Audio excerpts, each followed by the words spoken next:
Hey, welcome to Guitar Knobs, the guitars, gear, noise, and nonsense podcast, hosted today by these knobs. Tony Dudzik, Pick Guardian. Jared Brandon. Hey, this is Todd. No, I'm sorry, Jared. Go ahead. Jared, go ahead. Now We he's got pouting. the silent Pickups. Thank you. Hey, this is Todd. Novak. Welcome to the Guitar Knobs. We are thrilled to death that you are listening to our show with us in this room. You're not in this room, but we are, and that's what matters, at least to us in the room. Yeah. So, That's the important part. Mr. Baloney, Yeah. what do we do on said show?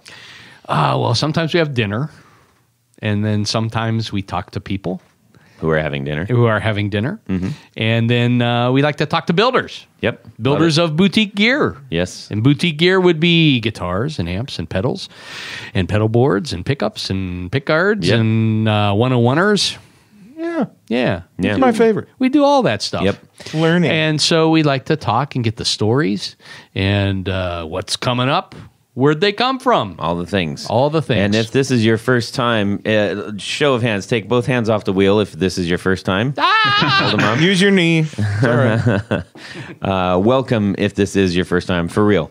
For real, welcome. Welcome. We are glad that you are partaking with us. And if this is your 100 and whatever time listening, thank you. And let's get on with this, peoples. Do we have somebody? I'm pretty sure. Who do we have on the line? You might have to drink because it's John Snyder. Glug, glug, glug, glug. Okay, so I'm going to call you Mr. X for the whole show because I'm going to end up in rehab by the end of this thing here. Does he have a company or is he just him? He does. What's it called?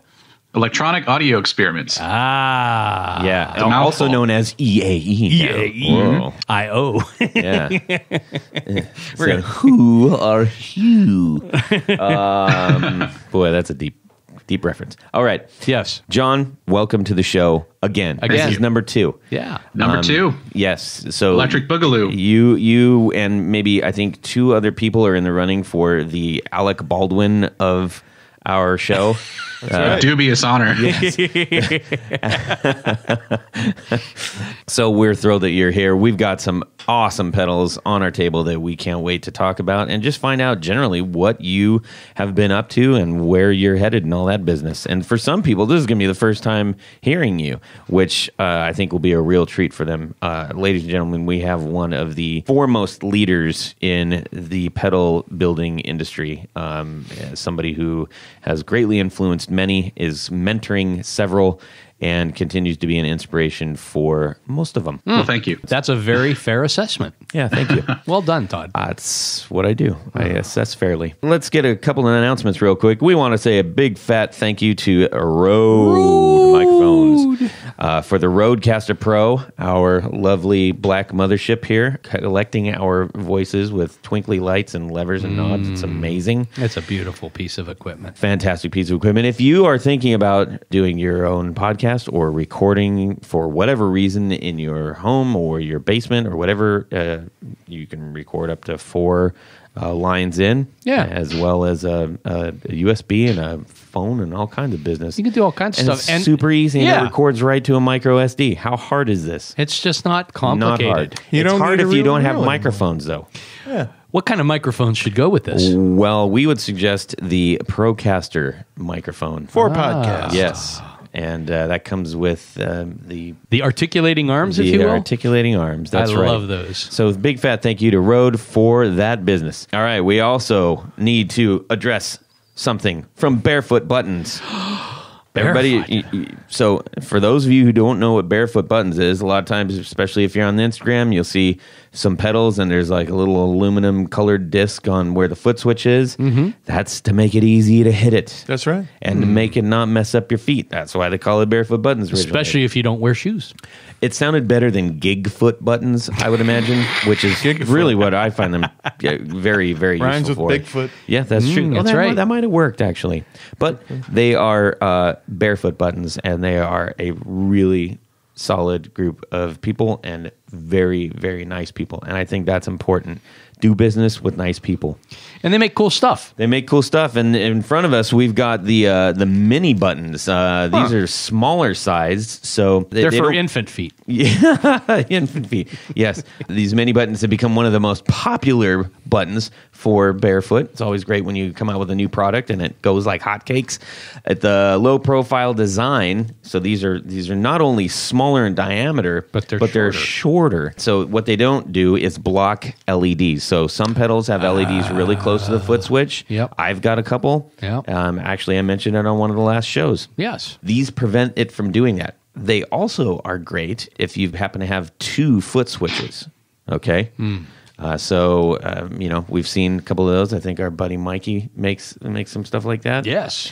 And so that way you can have a broader base. A big button to and a touch. little button. Yep. Or two little buttons. Or a tall button and a short button. Rare Buzz puts these on he's got a couple on this. Yeah. Look pretty nice. They also come in the what's called the tall boy, which is a little bit taller. Is that a 20 The ounce? same diameter. Check these out over on Barefoot Buttons, and you get free shipping on anything over $15 in the U.S. Barefootbuttons.com. Barefoot Buttons, music for your soul. SOLE. Clever. Hey, we're giving these away. Are we? That's right. We're giving them away to our patrons. We've got a whole bunch of these What other things. reason do people We've need to got become a patron Talk of about that this later. podcast? Pedals and all kinds of stuff. So just, hey, as you're listening to this, just be thinking in the back of your head, like, I should really get in on this action. I can win pedals. Okay, here's the other thing. We got one of our longtime supporters, Martin Cliff, who's over in Hong Kong. He's a music teacher in Hong Kong. We Yeah. love I didn't realize he was in Martin Hong Cliff. Kong. Yes, he's an Englishman in Hong Kong. Englishman. With the name Martin Cliff, I mean, you're definitely from... You're not from Hong Kong. No, you're not from Hong Kong. So he wanted to share his 4 on the floor. And I said, yes, absolutely, Martin.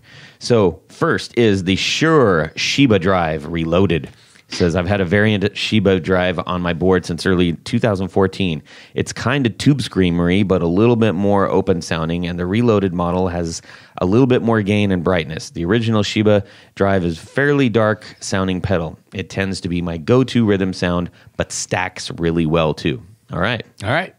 What Number else? 2, the Mad Professor Royal Blue Overdrive. Another fairly open sounding mid-gain drive pedal. But this has its own character. I fell in love with the tone Matt Schofield got from this, and I run the gain fairly low at about 10 o'clock with plenty of level and low end. Great edge of breakup sound on this on its own. I think an OCD that had its new Sparks plugs fitted. That's what he's alluding to. I see. Or an amazing lead boost with Shiba Drive going into it. Sounds good.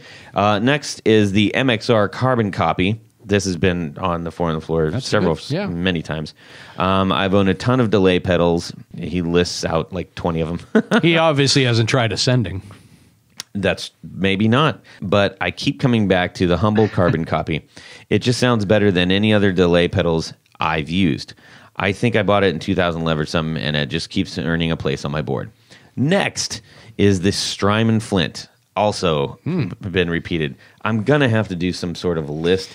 I just don't know. I might need your help to do that, Tony, to be honest, because there's a lot. There's a lot of pedals. them. Yeah. Strymon Flint. Okay, so a slight cheat as it's a 2-in-1 pedal. But not all amps I have use reverb.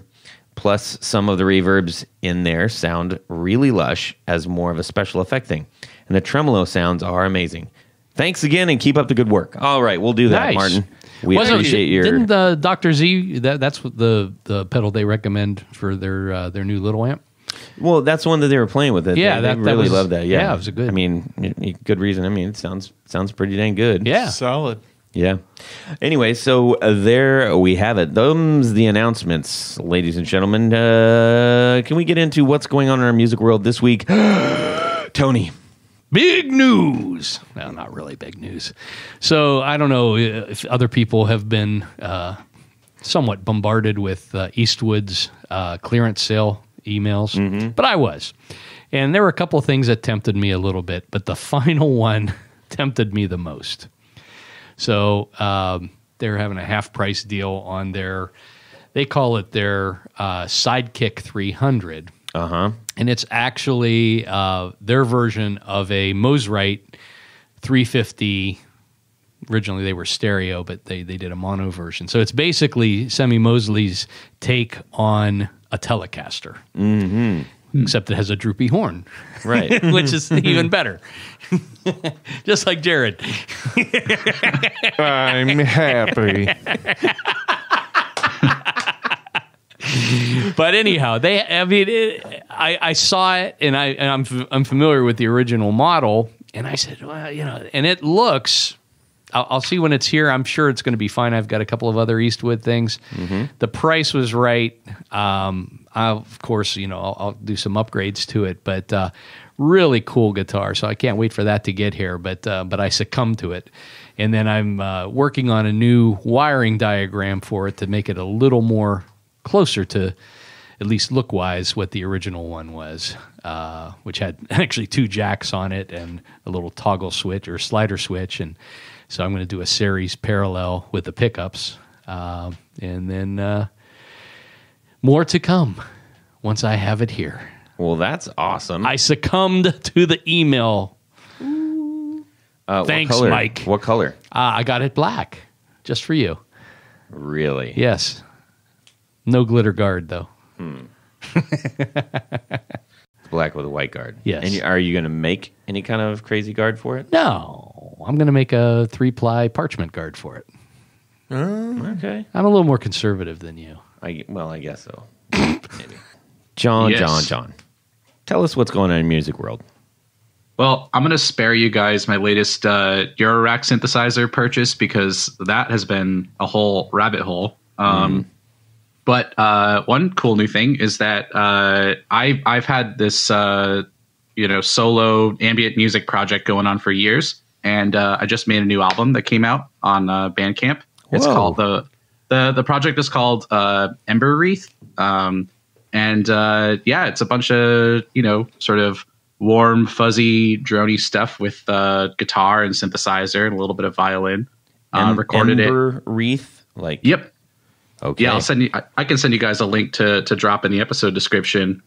Sure. Yeah. But yeah, I have a friend who runs a recording studio outside of Boston. If anyone here is from the Boston area, Derek at Quiet House Studios is a good friend of mine and has a very warm and well-equipped home studio in his basement. It's a lovely spot. And it broke a very long dry spell of making solo records. It was nice to actually put all these gadgets and gizmos in my house to good use. That's awesome. Nice. That is super cool. Are you pressing any? No, it's going to be digital only for now. Pressing has gotten so expensive these days. Sure. We used to do 7 inches back when I was in hardcore bands, but those days are perhaps a little behind me. Gotcha. All right, so we can give it away a digital download of that. Yes, yeah, it is free, or it's pay what you want. So if you like it, throw me a couple bucks. If you like it a little bit, it's $0. I love Bandcamp, so Perfect. Nice. Perfecto. All right. How about Jared? What's going on in Jared's world? Well, I was watching some TV and looking at the phone, scrolling around, and I found this ad for this effects box called Tonewood. And I don't know if you guys heard about it or not, but it's an effects box. It's real small. It's pocket size. And you attach it to the back of your acoustic guitar, plug it into the amp system on the, because obviously you have to have a built-in pickup or a sound hole pickup. And what it does is it transfers the effects naturally through the back of the guitar, and it comes out the sound hole. Oh, There's no amplifier. Interesting. I know. so what kind of effects? There's like a reverb. There's a delay, and I think there's something else that I don't quite Acoustic remember. simulation. Yeah, I guess so. Good one, Todd. Thank you. I mean, yeah, it's funny. No, they have an electrical simulator. It's funny and whatnots, but if you actually go on, listen to some samples on it, it's really intriguing. And then, and I thought about, what guitars do I have that have Because my really good guitars, they don't have an amp, a pickup in it. I guess you're going to have some installed. Yeah, I don't know. I wonder what the difference would be if you were running that versus if you went out from your guitar into an effects pedal.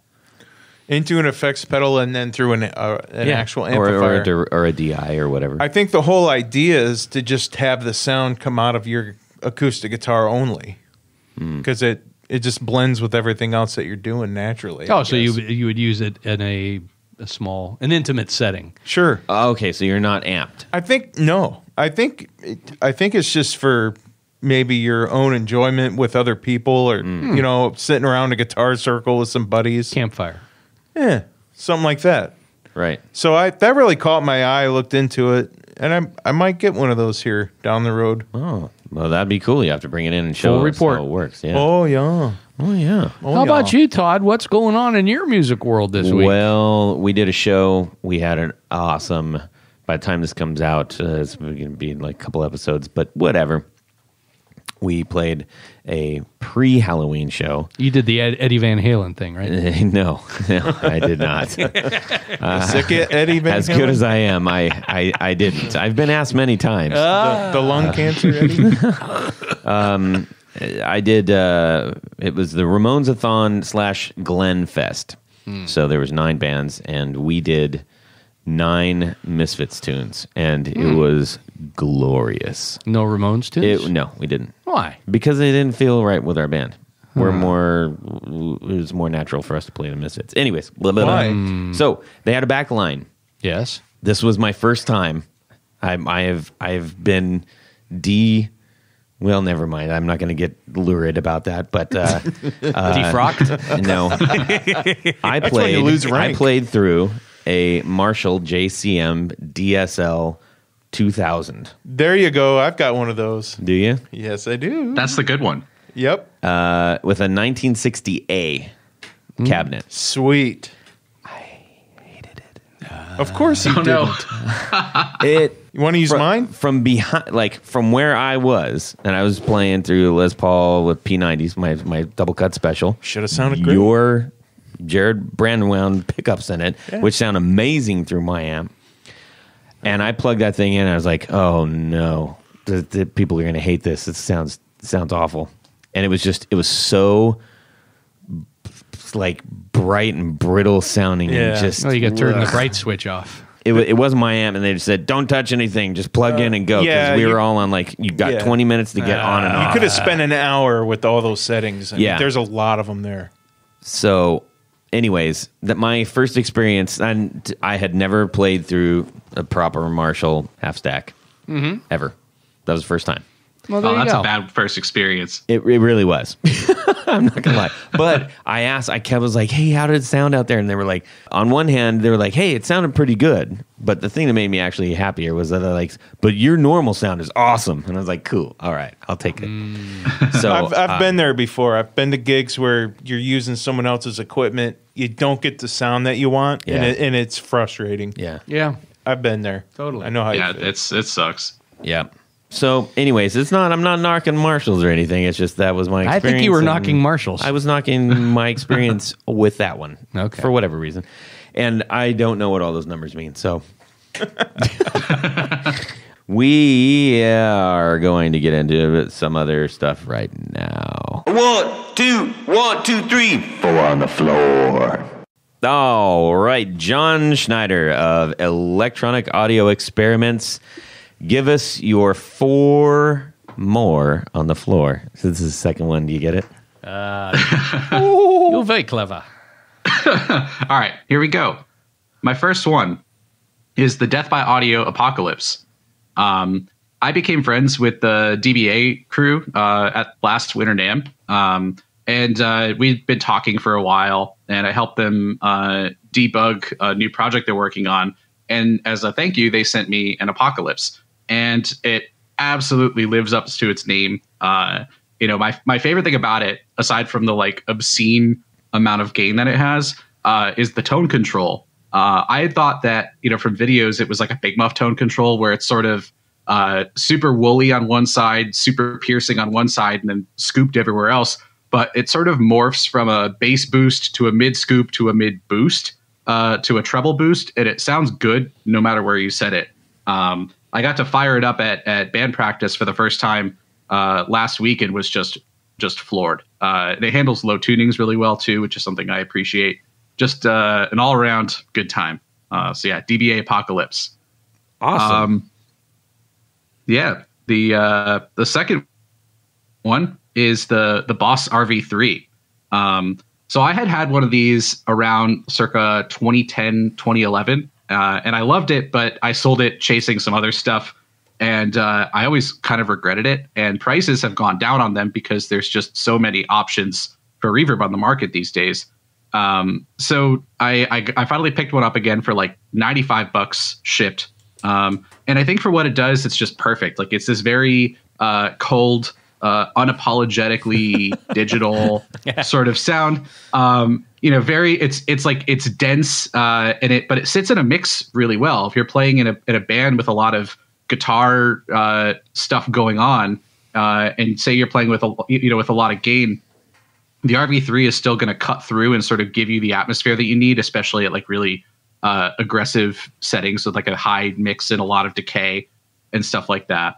I love it. I think it's super underrated. I hope that Boss, I don't know if they have those algorithms in the new, the RV500. But I hope they do, because I hope that lives on. It's a great sound.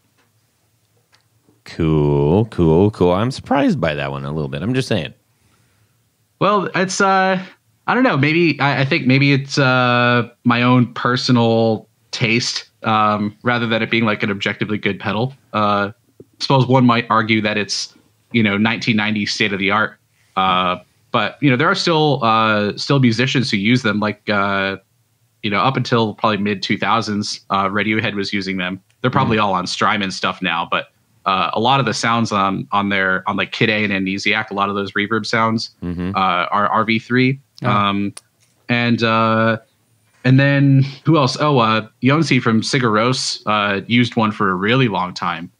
So their first album with all the bowed guitar on it, that's all. He actually used a DSL 2000 in an RV3. Really? From what this was me like creeping on forum posts all the time, but it made sense, and you can cop those sounds with that rig. But it was funny because it'd be like, oh, this guy's like an icon of post rock, and he's this like very soft spoken Icelandic dude, but he's playing a Les Paul into a Marshall stack. Right. I always got a kick out of that image. But yeah, Boss RV3, I think it's a really good one. Awesome. All right, so next, this one is a little bit of an oddball. This is the Last Gasp Art Labs Misty Cave. I can't remember if he's Japan by way of Australia or Australia by way of Japan. But this guy makes a lot of really weird stuff. He's probably best known for some of his fuzzes. He makes this fuzz called like the Super Oscillo 88, which has like a bunch of toggles on it and is completely nuts sounding. But the Misty Cave is, I guess you could best describe it as like a parked flanger. So instead of whooshing up and down, it sort of sits at one static comb filter frequency.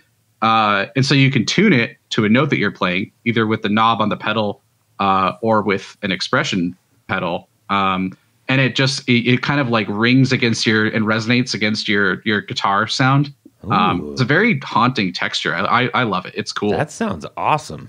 There's a couple really good demos of it on YouTube. But as good as they are, I don't feel like they really capture the full capability of it. But it's worth looking up. I think it's just such a cool effect. It's also gorgeous looking. It's got a really nice color scheme, really nice design. Knobs that I've never seen on any other piece of equipment.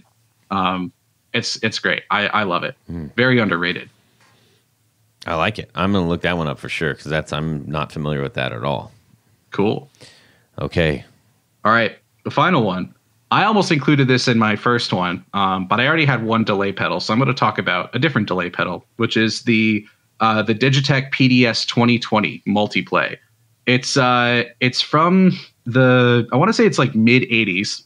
So this is like the dawn of digital delays in pedal form. And despite it being a digital delay, it doesn't have a microcontroller or a DSP chip in it. It's it's just got memory and a bunch of logic chips that all they do is they cut the signal up into little pieces and they stick them in memory and read it out later on. The beauty of this is that you can adjust the sample rate directly. There's a trim pot in there that you can go in and mess with. And if you're content with really nasty audio quality, you can get like 15 seconds of delay out of this thing, which is awesome. But to make it even more awesome, it's got a hold function, sort of like what you see on like the Boss DD3 or the DSD2, where it like takes a little snippet of sound and it just keeps on playing it back. It's not like having the feedback knob all the way up. It's not like oscillating. It just keeps playing it. But if you do that with 15 seconds of delay, that's just a looper. But because it's a delay, you can manipulate the time knob and you can change the pitch of the loop. So it's just a really expressive and weird sort of looper. And because you can't punch in and punch out like you can with, a regular looper, you have to fight it a little bit. But it's a really rewarding tool for more, soundscape type stuff, more abstract things. In a band setting, it's a killer delay on its own. But the weird sampling, looping, signal destroying stuff, I think is where it's at. They're probably not not terribly expensive either, are they? No. Well, so the funny thing is, I got one my first one when I was in high school. It's the pedal I've owned the longest. I paid $50 for it. By the time, like 10 years after that, they were worth like $600. What? Because Juan from Pedals and Effects, and he was also in the Mars Volta and all this other stuff. Apparently, I think it was either him or Nick Reinhardt from Terramellos, and it also might have been the guy from Battles. They all apparently have used this pedal at some point, and the used prices just skyrocketed, but they're back down now. And I've just been acquiring broken ones because they're pretty easy to fix. I love them. And I know, like with old digital stuff like that, they don't really last. A lot of the chips in them aren't made as well as stuff today, and they tend to have a bit of a shelf life. So just trying to make as much music as I can with them while they're still good. Well, and you probably just drove the price up on them again. So. $750. Oh no, we'll go buy them up before this airs. Please. Insider reverb training. Yeah, right. Yeah. Well, thank you for sharing those with us yet again. That was a very interesting list. I know that I'm interested in checking, especially the cavern, the Misty Cave, Misty Cave, yeah. Yeah. That's all. Awesome. Yeah. I love that thing. It's just so inspiring. Well, actually, one of the things that you mentioned about that pedal, how's this for a segue, made me immediately think of one of the sounds in particular that I was able to get out of one of the pedals that you sent. Oh, excellent. I know exactly what you're talking about, I think. You're all right. So we'll get into that in just 1 second, and I will re-reference it cool. to overcomplicate things as much as possible. John has been kind enough to park our table full of 3 pedals. We got the Sending, and this one has been on the floor several times. It's up there. There's a couple pedals that is like it's kind of reaching. I believe they're loons. Are these loons? Yes. Yeah. It's a loon. Yes. I know that because Minnesota State bird, and I lived there for a while. So anyways, the Sending, I'm sure most people are familiar with this. If you're not familiar with anything we're talking about, boy, you need to listen to some more episodes. But in the meantime, you can go to Instagram and check out Electronic Audio Experiments on Instagram and see some of the things that we're talking about. And then check out a store on Reverb. That is where you're actually selling things off now, correct? Yeah, it's linked from the main site. Right. So the main site's got the like deep dive product info and manuals and stuff. Right. And then if you like what you see, you can go on Reverb and buy it, assuming it's in stock. Perfect. And what's neat specifically about this one is that it says 001. Now, I know this is not the 00001, but it was still really cool. 100. Oh, it's 100. I had it upside down. It actually so it actually is 001. I had set that enclosure aside with the number on it, being like, I'm going to build myself one of these eventually. And I finally built it about a year later. finally had time to build myself my own pedal. So this is whoops. Really 001?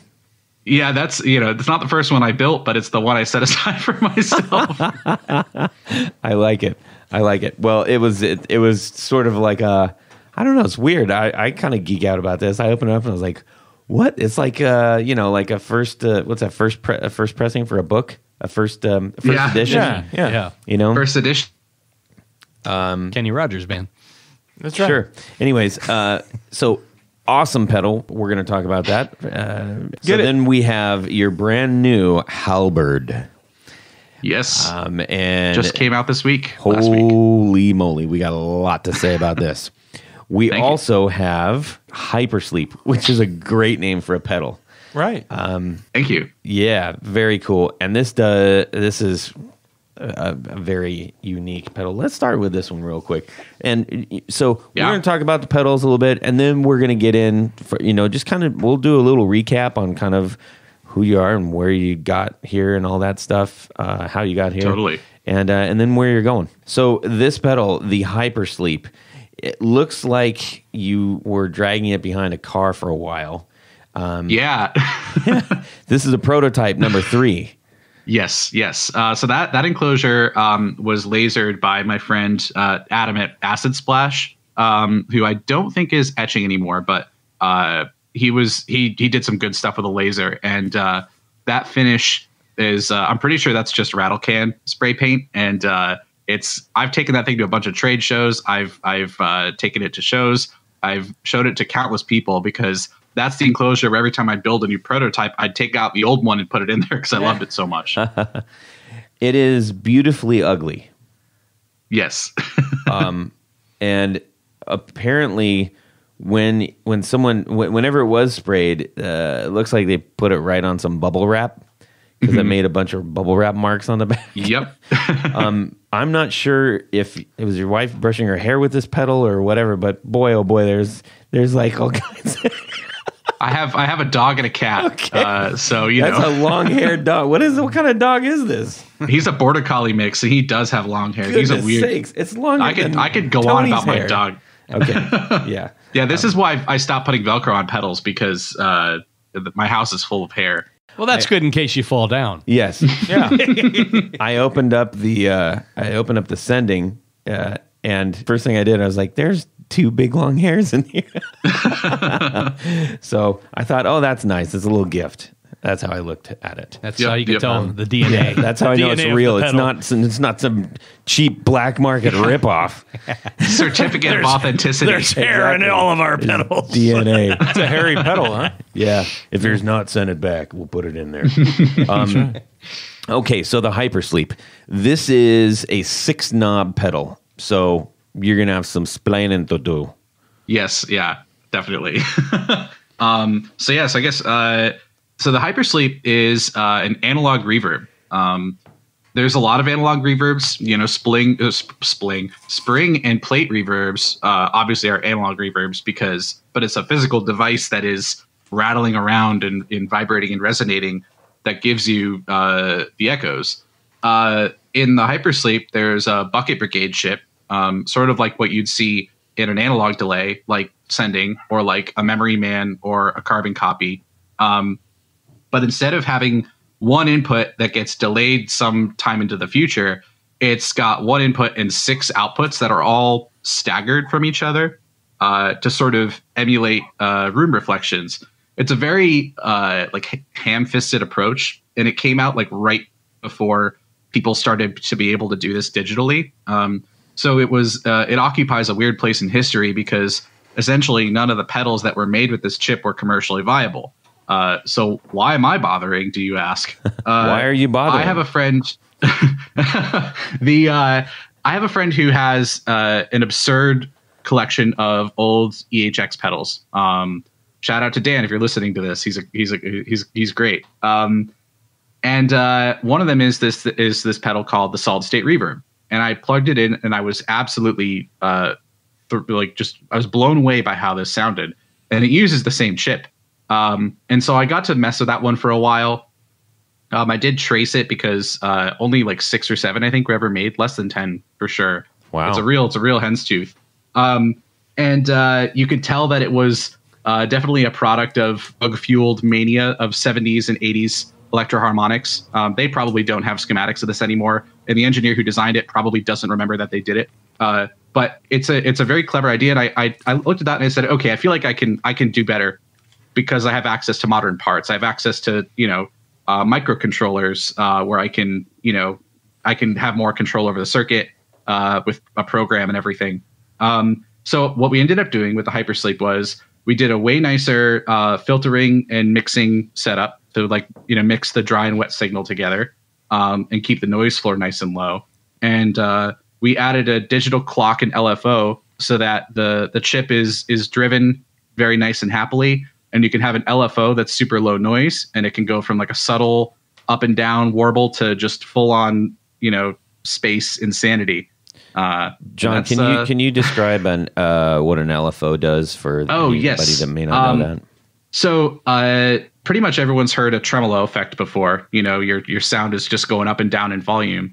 The thing that controls the volume going up and down is an LFO. LFO stands for low frequency oscillator.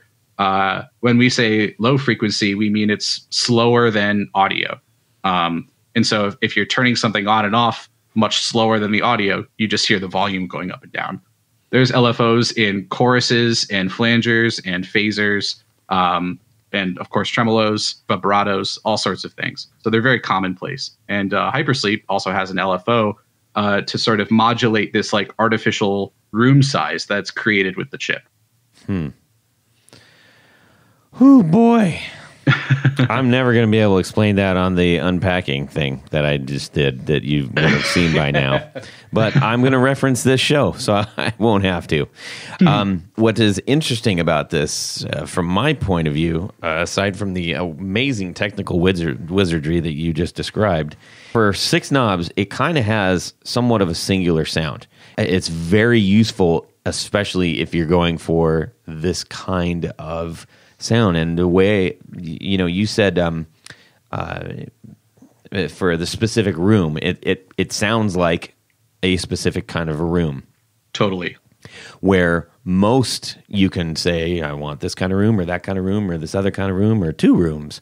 Mm-hmm. And you said, nope, it's going to sound like this kind of room. And that kind of room is, correct me if I'm wrong, which I often am, a taller ceiling, longer, narrower room with a box of spoons at the end.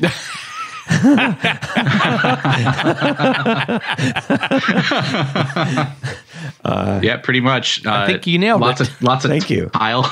Yeah. a big ceramic chamber with weird resonances to it. It's very interesting. I was playing around most with the feedback, and the mix was very important because that's really where you start to get the huge variances in the actual sound from your amp and how it's interacting with all the other pedals. The rate and depth, of course, are pretty normal, but space was also a very interesting thing to play around with. The variety of tones that you can get out of this is pretty remarkable. Yeah, the space is sort of you can think of that as like the time knob on a regular delay. Mm-hmm. But because you're controlling 6 delays all at the same time, it gets like smeared out, Yeah. So the echo that you sort of like latch onto that sounds almost like a slapback, that's the longest echo in the sequence, and the rest sort of like fill that out. Yeah. I would equate it as, speaking of ham-fisted, that's my MO. I would equate that as either how far into the room you're walking, or how far back you are in the room, or if you were miking a cab in this room, how far away is that mic from the cab in the room, kind of thing. Yeah. I don't know if that's right or not, but that's a feeling that I got in my, That feels pretty right to me. It's a weird abstraction because like it's, as a model of a real space, it's awful. It doesn't sound like a real space. You have to kind of imagine it. Yeah. So I like to hear people's interpretation of it.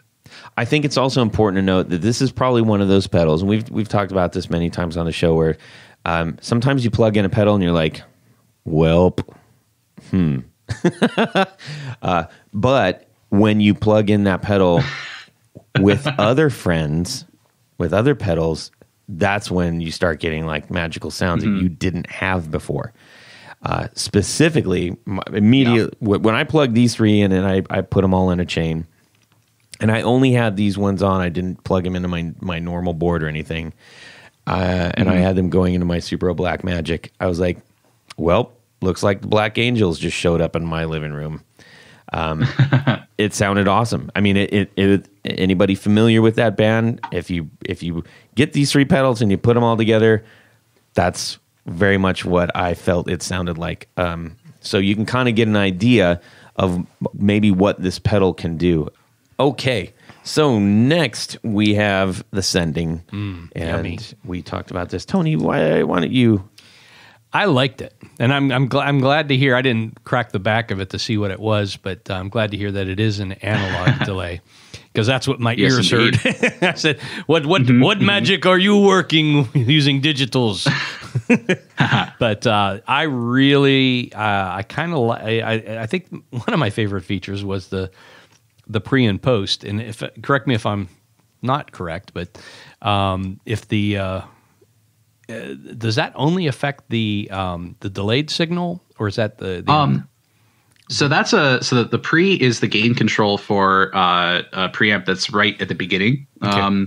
And the delay side's got less headroom, so it's going to clip a little bit more and compress more than the dry signal, but it really is like a global sort of gain control. Okay, yeah, that's because I definitely heard it more in the delayed signal, and I really enjoyed monkeying around with this one, because I mean, and you have the big time knob, of course, which I mean, you get Who everything. doesn't like a rotary? Well, I guess it's not really a rotary. Well, it looks like a rotary. but it's a Yeah, big, it kind of does. It's the size of a rotary. it's a no? big old chicken head kind of looking thing. Yeah. But I mean, you can get dialing anything from a slap back on one end to a, gosh, I didn't time it, but it seemed like a pretty lengthy delay on the other end of the spectrum. So yeah, if very you cool. the tap tempo lets you go up past a second if you want. It gets pretty grimy at that point, but it's nice to have the option for weirder stuff. Yeah, I like the thing that when Todd first showed me this. I mean, I think the artwork on it is so cool. It looks like a watercolor. Thank you. And that's really well done. I mean, I'm guessing you're having these digitally printed, but I mean, Yeah, that's the fine folks at Disaster Area Designs with their fancy UV printer. They've been doing my enclosure work for almost 2 years now, and they're fantastic. They really know what they're doing.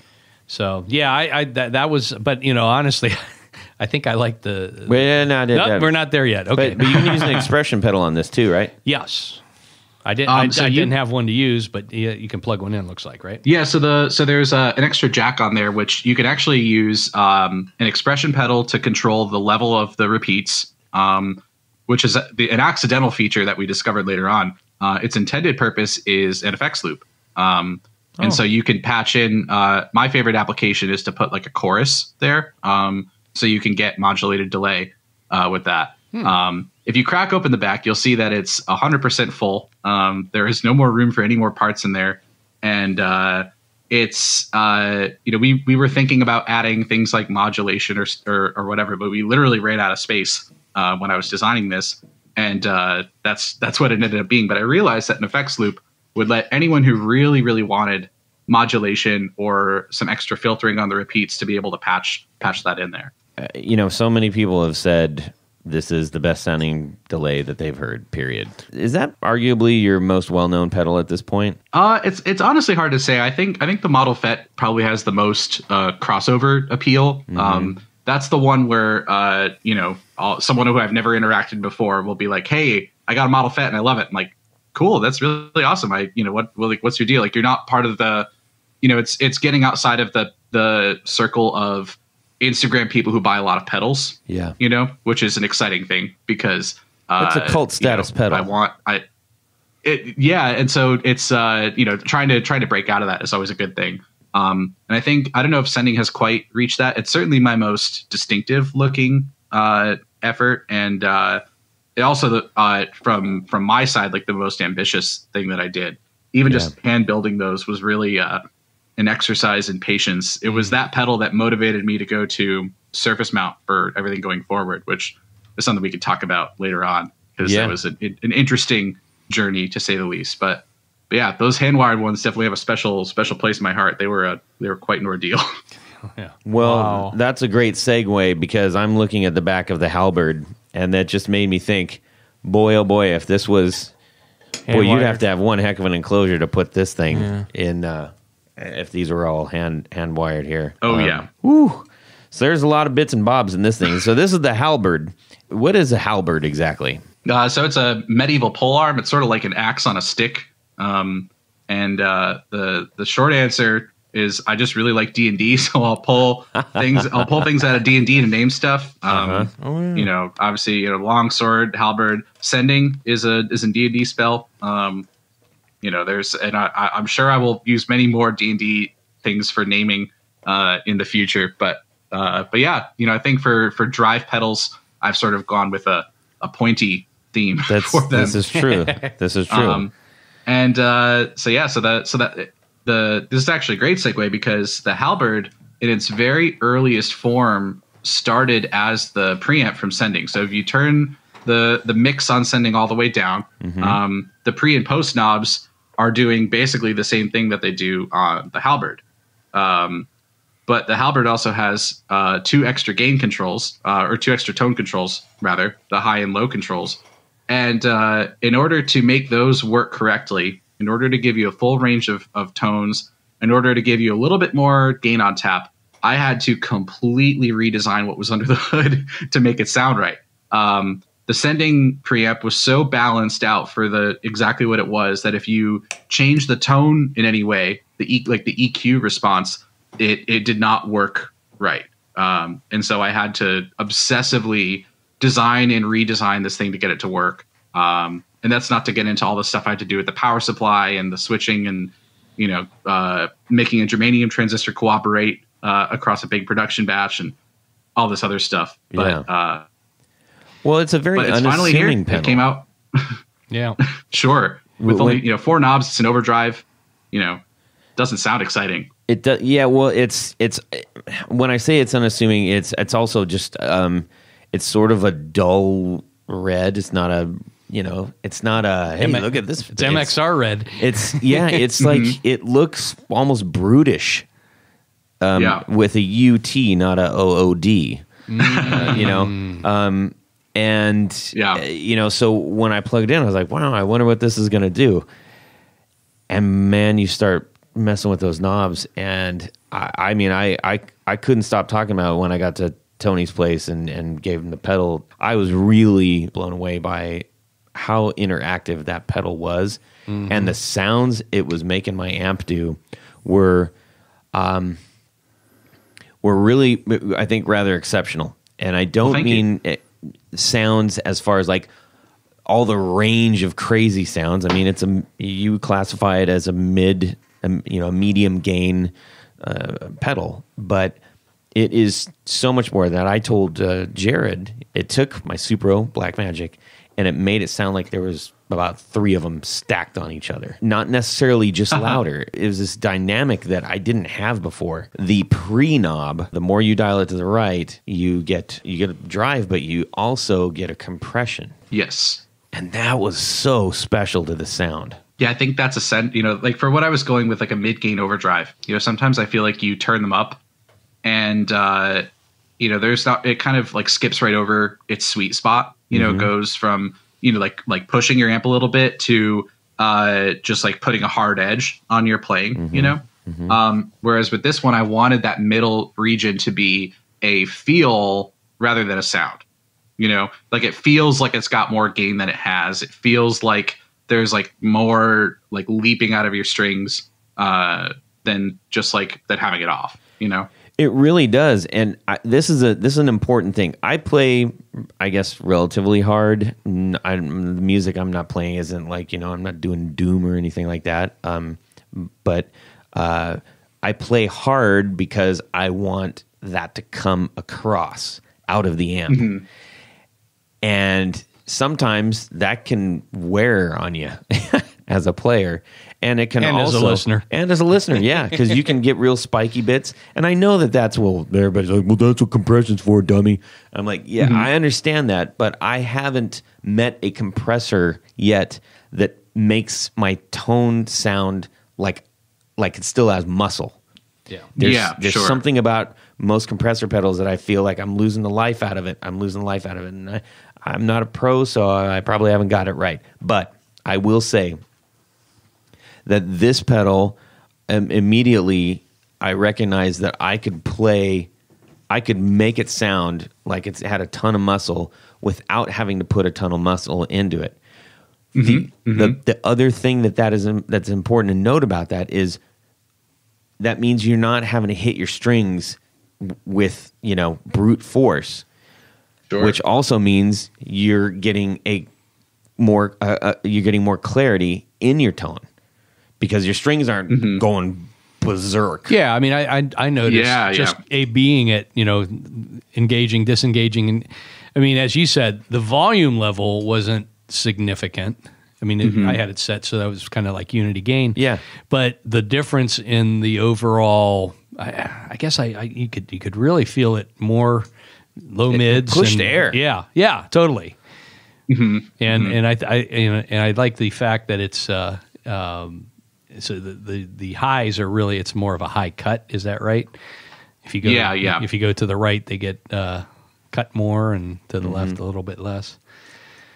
What is the do not adjust trim pot on the board? Funny you should ask. So the it's a little bit of a relic from the prototyping process because for a while there was this thing has gone through, I think that was the 7th iteration of the board. That's it. And the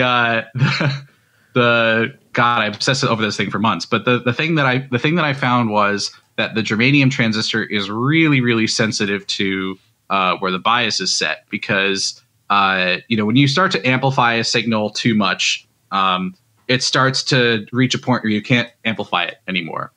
And with a transistor, if the top of the wave is getting amplified too much or the bottom of the wave is getting amplified too much, those actually have a different sound depending on which one you hit first. And so getting the exact balance favoring one over the other was so crucial to that design that so I have to basically go in and calibrate it on a scope to this exact point. I put in a signal on like a signal generator, and I look at the waveform on a screen, and then I adjust that pot until the waveform is balanced in just the right way, and then they're good to ship out. So does that the calibration vary from pedal to pedal? Yeah, so germaniums have a huge spread of tolerances. So I have a go no go box that I put together where you just plug in a transistor and you push a button, and if it's green, then it means that it's going to bias up within a certain range in the circuit, and if it's red, it means that it's not going to work. It's just like a real simple like, is the voltage within this range? Okay, cool. But then I throw it on a scope, and then I can look at the waveform and make sure it's balanced out just right. And so, there's germanium is always going to have a little bit of like, intangible quality to it because there's so many tolerances with those devices. People talk about Mojo and Magic and stuff like that. And, you could debate about it all day. What it comes down to is that the manufacturing processes of that era had a huge amount of variability because it just, we're not talking Intel's, 7 micron process, we're talking, 1960s or whatever passed for a clean room in the 1960s, Right. So it's just a much different sort of beast, but so lots of cigarette ash. Probably. I enjoy. I enjoy the sort of blasphemy of a germanium transistor nestled around a bunch of surface mount components. Exactly. It's very anachronistic, and it's kind of like that was one of the last changes I made. I held on to a silicon transistor in that spot until like nearly the end, and finally, and I had an early prototype with the germanium, and it was always the one to beat. But I could never build a second one that sounded as good or better, no matter what I did. Interesting. Right. And finally, I put in a germanium transistor, and it was obvious then. I was like, okay, all right, I guess I'm going to have to get into sourcing germanium. So fortunately, we've been pretty lucky in that regard. But Wow. it's always a challenge. And that, ladies and gentlemen, is why John Snyder is John Snyder. Drink. Because you didn't That's just right. plug in a thing and say, here's a cool pedal. Very, very cool. I mean, we can't say enough about that Yeah. halberd. That is truly a special pedal. Gold star. Thank you. It is outstanding. So for those who are not as familiar with you, John, can you just give a brief background, like how you arrived where you are, with an elevator? We're going up the elevator. Who's John? All right, elevator pitch. So I was born a nerd. I will always be a nerd. And when I started learning how to play electric guitar because I was into tinkering, and I knew that there was a whole extra dimensionality other than just playing. There's pedals, there's amps, and the construction of the guitar itself that you could obsess over. And I had one winter when I was snowed in. Boston got 100 inches of snow, and I designed my first pedal, which was the longsword distortion. And people on the internet thought it was cool. And so I sold a few, and then I started designing other things. And suddenly I have an entire room in my apartment devoted to making pedals in my spare time. I'm also working on a PhD in optics right now, photonics, as it were, which I will be done with pretty soon. And after that, who knows what I'm doing? But the pedal thing has been really fun. It's opened a lot of doors. I've met a lot of really, really great people, and been able to sort of pursue a creative axis, which has been really satisfying and really unique. Now, I submit that in Boston they do one of those like the Rocky statue, except you're holding up two pedals. How about that? That would be something. I mean, the thing is, there are so many, there's so much cool gear history that has come out of Boston that it's just staggering. Hi-fi was invented in Cambridge. Hi-fi as we know it, the idea that you have a phone preamp, a really nice CD player and a receiver and good speakers, tweeters and woofers and stuff, was all invented in Cambridge. And it was a bunch of basically electrical engineers who got bored of designing radar systems for the military, and they said, what can we put these skills to use that's actually going to be fun? They sort of would tinker with these projects in their spare time, using all of this emerging technology for recreational and artistic purposes. And then, of course, you've got, there's a ton of companies that are doing plugins and stuff like that here. Isotope is based in Boston. Motu, I think, was based in Boston for a while. They make those really nice interfaces, and they were a pioneer in amp simulators too. Even just like pedal builders, you got Brad from Nerd Knuckle, an early guest on the show. I love his episode. Yeah, he's a great Doug dude. from Midfi Electronics, and Midfi is one of the OGs. You can go find posts that he made on DIY stomp boxes in like 2005, which the pedal world was a much different place at that time. Getting a little out of chronological order here, but even Tom Scholes from Boston, all the Rockman stuff. He was an MIT engineer who just decided that he didn't like the way his guitar sounded, and he would just take matters into his own hands. So it's such a rich legacy. It's really, also in Klon, Bill Finnegan lives just north of Boston. Oh yeah. And he's still kicking. He's still as lively as ever. So, it really is a neat place here. So Wow. there's quite a pedigree, I guess, is what I'm saying. And so it's funny that I only discovered that after I got started. Just out of curiosity, what do you do with a photon degree? What did you say? So- is that right? Yeah, photonics. So optics is stuff like glasses and mirrors and telescopes and binoculars. Photonics is using light to do things like sensors and computers. Yeah. And Is that and so like light bright? like light bright in a clean room. So the short answer for my project is if you want to build a quantum computer, you need light to be a certain wavelength. or color. The problem is that we haven't quite, the field of engineering in general hasn't quite agreed on what color is going to be the best color for different operations. If you want to, Todd and I were having this discussion just right before we started, and you can't agree on it, right? Well, I like one color; he likes a different. We'll have to take this one offline. Go ahead, John. Discuss it over a piece of cake. Yeah. And the short answer is that if you want a quantum processor and a quantum memory, even ignore the word quantum here. If you want a processor and memory to talk to one another, you need a device that will mediate that conversation. And I am working on something that might one day become that device. Nice. Because the work, it's so, everything is such a tiny step. The tiny step that I'm doing will have taken years for me to figure out and complete. And that's just the nature of it. But you get you throw enough PhD students at a problem and it'll get solved in a decade. That's amazing. So what color is your favorite color of light? I'm partial to 405 nanometers, which is a nice shade of purple. I guessed it. I just mouthed it to Tony. That's Jared's That's favorite. my color, man. Yeah. Jared was right all along. Yeah. That's right. My 405 laser is burned into my retinas, but It's kind of amazing. John's making stuff that could change the future and also make your guitar sound really cool. That's a pretty big spread here. So make sure that you get some of this genius's gear under your foot. If he keeps up with the quantum stuff, he might be able to affect the past too. Yes, that's true.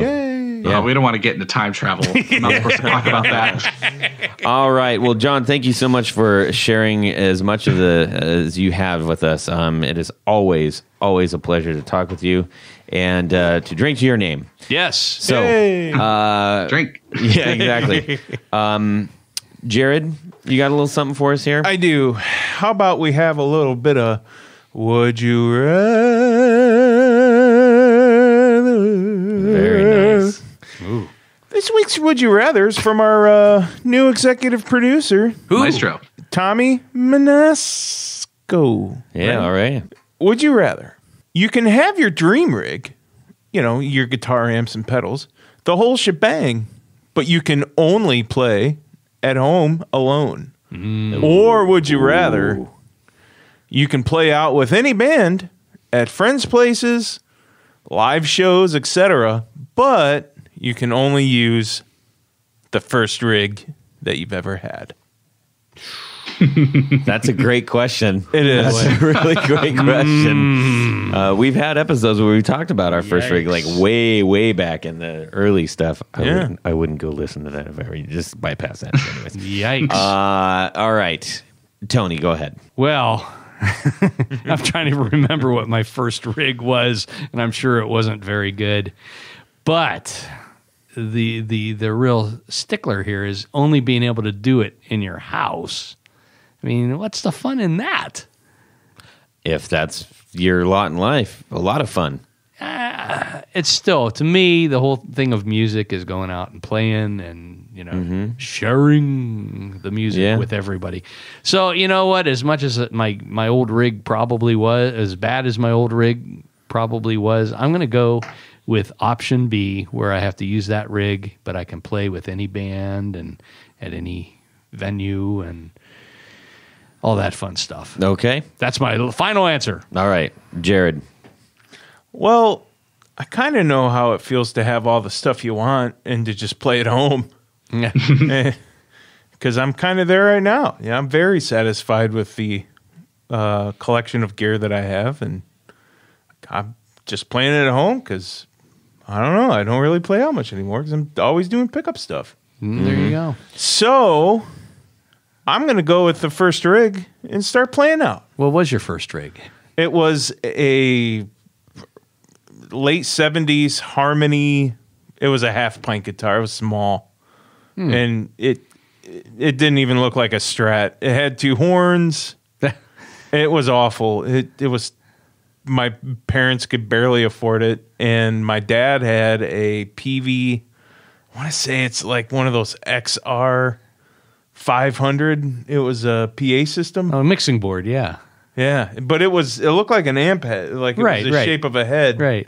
Yeah, I plugged it into that thing. I had no effects. Yeah. I had to plug through my dad's tape recorder to get like a fuzz overdrive effect. Huh. Kind of like what Rolling Stones. Well, what's his name did? Keith. But yeah, I mean, that's all I had when I first started. Yeah. Mid-fi demo tape fuzz nails that sort of thing. Yeah, I mean, I remember getting that sound, and when I found it accidentally because I'm just plugging everything in and messing around and trying to record stuff.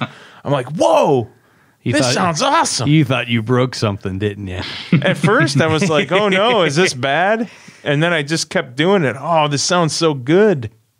Nice. So that's my first rig. I would go along with that and rock it out at clubs or bars or whatever. Nice. Have a good time. Sure. All right. What about you? How about yourself, John? Okay. So my first rig was an Ibanez starter pack. So it was a very shoddily built super strat type thing and a little 10-watt practice amp. And hell yeah, I'd go out and gig with that. Are you kidding me? I'd have fun. I'd have fun with that. I mean, there's got to be some. I bet I could find the schematic for one of those things online. There's my loopholes. I'll just hot rod it and just really lean into it. Sure, I'll need a PA to get that thing really cooking, even when it's turned up all the way. I think it had like an 8-inch speaker in it, but playing out is fun. Nice. Don't want to miss it. Right on. How about you, Todd? Well, I know that someday I will probably, only be playing at home, and I love playing. I love when I'm at home. When I get to play. I don't know that I will ever have my dream rig because I'm never satisfied. I can't stop screwing around with stuff for better or for worse.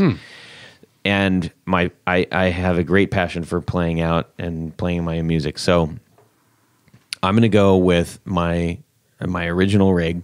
And I think the difference between what we're saying, it isn't maybe just the very first amp you had, but like when you said, I've got a setup, I've got a rig, I can go and do something with this. Yeah.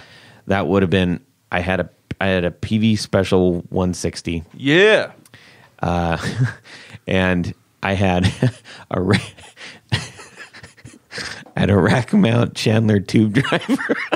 Well, of course. Oh my God, dude. Sitting on top of it. You had it made. It was amazing. And I had holy cow, a black Aria, like a Strat, like a kind of a super Strat kind of thing, a guitar. And those weren't bad. Like an Aria Pro. Yeah. It's just, and then lucky. And then soon I realized, surely I need one of these giant speaker things that everybody's carrying around. So I got I got it off one of the guys in Agent Orange, just a big giant box cabinet. It was no name. It had a big metal grate on the front that at one point I think was painted pink and they had painted it over black. It was the dumbest thing. This whole thing was just so dumb. I can't even believe. I wish I would have seen me show up to a show and play that. Oh my God. Yeah. But nobody told me. I was a child walking through the woods of the guitar I would have rocked universe. it out. It's way better than what I had. Yeah. I've had to figure out everything by myself. Doggone it. Anyways. And you liked it. Yeah. Yes. So anyhow, that was a really great question, Tommy. Thank you so much for sending that in. And hey, everybody else out there, if you got 4 on the floors, or if you've got would you rather's, we'd love to hear them. We'd love to share them. So I'll sing it pretty send us for that you. stuff, will you? Yep. Sheesh. John, where Yes, can Todd. people find your gear and wares and stuff? electronicaudioexperiments.com or Instagram at electronicaudioexperiments. And that's where you'll find most of the stuff. I'm pretty active on Instagram, try to keep a, running day-to-day snapshot of what's going on over here best as I can. And we also have a mailing list. If you sign up for the mailing list, I do my best to keep you posted on when new things are dropping. Try to give people a couple weeks notice because I know sometimes new batches sell out pretty quick. So kind of levels the playing field to say, come here at this day and time and do your thing. Yeah. Well, speaking of going out really quick, this halberd, you people, get your hands on this pedal. I'm telling you, it is a game changer. Yep. And I would also say this. I'm just going to go ahead and say this. Look, I love going on Reverb and getting pedals and getting all kinds of, gear and guitars and stuff. But when we're talking about somebody like John who's putting like crazy amounts of brains into these things, maybe just get them directly from him. Yes. Support the artist, Yes, exactly. the We creator. appreciate it. Yep. You're not going to find a lot of used stuff from him anyway, so you may not have a choice. All right, Tony Baloney, we got to Yes. thank a couple people. Yeah, I want to thank one or two people. All right. Actually, more than one or two. Great. So at this point of the show, we like to thank a certain group of people. We like to call them our executive producers. Ooh. You're saying, how can I become an executive producer? Go to patreon.com/the guitar knobs. Once you're there, you can see it. A couple of different levels that you can participate. So there's a couple things. You get some t-shirts and barefoot buttons and All kinds of swag. all kinds of Keychains. swaggy stuff. I understand there's also, you get entered into some of these giveaways that we That's have. right. Exactly right. We're Wow. giving away several pedals. You're saying, well, why don't I just become an executive producer? Yeah. Because in addition to all that great stuff, and in addition to be qualifying for all these giveaways and things like that, Jared, what happens? You get to have your name read on the Your thing. name read on the thing. That's right. On the And thing. that's right here. The thing. On the thing. So that's what I'm going to do right now for you, Todd. Let's start from our newest and the supplier of our Would You Rather, Mr. Tommy Manasco. All right. Thank you. Thanks, Tom. Welcome, Tommy. How about Justin Jones, David Kaminga, Yeah. Doug Gann, Tim Novak, John Esterly, Chris Heidel, Tig Harmon, Tyler Bray, John Anglin, Anthony Lathrop, Johnny Knowles, Stefan Lamb, Michael Senchuk, Brian Robison, Jonathan Jerusik, Ken Sayers, Corin Agro, Brad Partridge, Michael Van Zant, Doug Christ, Darren Gregory, Chris Kearney, Sean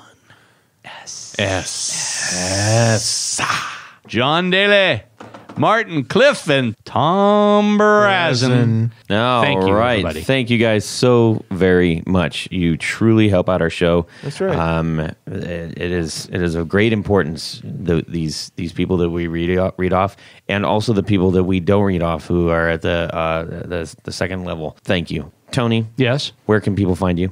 I would suggest going to pickguardian.com. Mm-hmm. There you can find all of the wares, many of the things, contact information, stuff you can buy. Yes. That's what we're here for, stuff you can buy. Yeah.